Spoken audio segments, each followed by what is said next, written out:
नमस्कार दर्शक बंधु Odia knowledge academy YouTube channel को आपण मानक स्वागत। जदि आपण आम चैनल को प्रथम आछन दयाकोरी चैनल सब्सक्राइब बटन क्लिक करी चैनल को सब्सक्राइब करेंगे। वीडियो भल लगे वीडियो को लाइक करेंगे, कमेंट करेंगे भूलिए। पाखे थी बेल आइकन प्रेस करी ऑल नोटिफिकेशन क्लिक करेंगे जहाँद्वारा आप प्रतिदिन नुआ नुआ अपडेट पाइपर। तो आसन देखा आज खबर कौन अच्छी ना अंगनवाड़ी कर्मी को मिलला न्याय।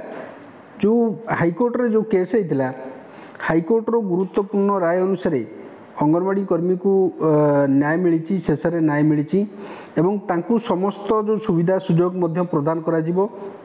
आपण ये देखिपे कहीं आप जानते गोटे नायिक गोटे व्यक्ति जिते सबुआड़ू निराश हुए शेष में से जो न्याय व्यवस्था अच्छी भारतर जो न्याय व्यवस्था अच्छी कोर्ट व्यवस्था अच्छी तापर से आस्था प्रकट करता एवं शेष में से कोर्टर द्वारस्थ होता है तार विश्वास थाए जे कोर्ट ताकू न्याय प्रदान करिवो। तो सहीपर देखा गले आज जो अंगनवाड़ी कर्मी विजय होती कहला चलो।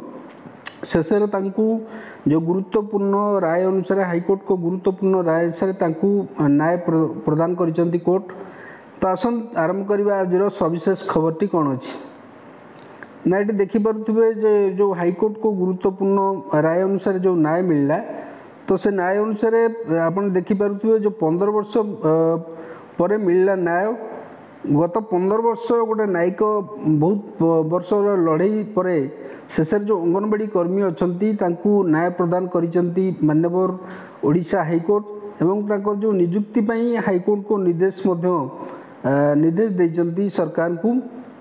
तो आसन देखिए आज खबर तो कौन ना जड़े महिला अंगनवाड़ी कर्मी पद लगी योग्य विवेचित होते सुधा तांको नाम को चयन तालिकार बेआईन भाव काटी दिया।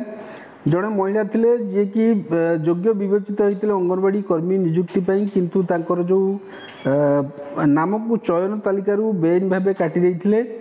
एहाकू विरोध करी रुजु होइता मामला रे हाइकोर्ट तांको आसंता 4 मास मध्यर अंगनवाड़ी कर्मी भाव नियुक्ति देवा लगी बलांगीर जिला जो बलांगीर जिलार सीडीपीओ को निर्देश देइचंती।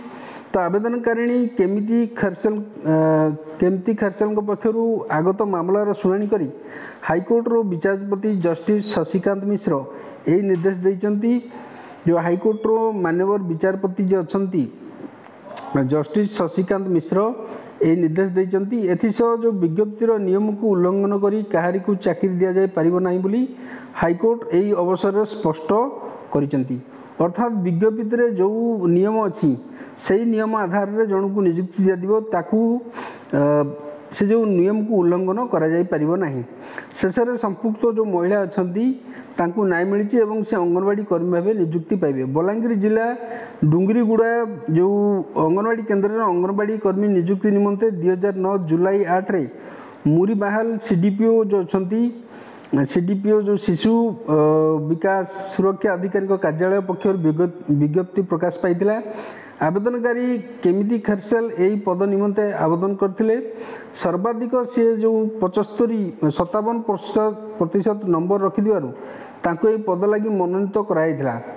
परे तांको नाम को काटी दिया जाई 37% जे नंबर रखिथिले तांको प्रार्थी से जो प्रार्थी को अग्राधिकार दिया जाए नियुक्ति दिया किंतु फल आवेदनकारी केमिति खरसेल न्याय पे हाइकोर्टर शेष जो न्यायिक व्यवस्था से न्यायिक व्यवस्था पर आस्था प्रकट करी से हाइकोर्टर द्वारस्थ होते केमती 7म श्रेणी में ओडिया रे फेल होइतिबारु तांको नाम काटी देथिबा प्रशासन पक्षरु दर्शाइथिला। मात्र जो विज्ञप्ति अनुଯାयी जो विज्ञप्ति बाहर से विज्ञप्ति अनुଯାयी आवेदनकारी ओडिया रे लेखि पढ़ी जानिथिबा आवश्यक एवं मैट्रिक परीक्षा रे अधिक नंबर रखिथिबा जो प्रार्थी अधिक नंबर रखिथे मैट्रिक परीक्षा रे से प्रार्थी को अग्राधिकार देवा निमंते नियम रही।